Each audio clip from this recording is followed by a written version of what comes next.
Okay, so nandito na ako sa loob ng airport. So, ito yung aking outfitan. Hindi ko na napakita ng maayos. Ayan.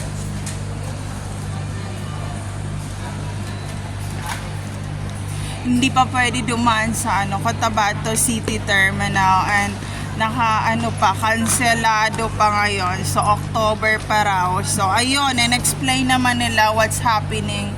So, this is the view here in the Davao Airport.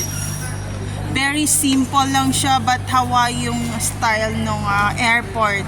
Sa lahat ng airport na napuntahan ko, ito ata yung airport na very simple and parang vintage ang style niya. So, ito yung view dito.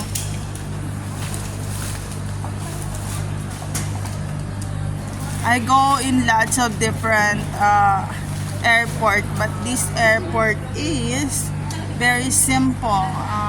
Madali siyang mag-escape out than to other airport na mahirap mag-escape if you had a interrogate issue. So ayun, gusto ko lang i-share, friends. Take care everyone. There's no safe place to all targeted individual out there. Mag-ingat kayong lahat.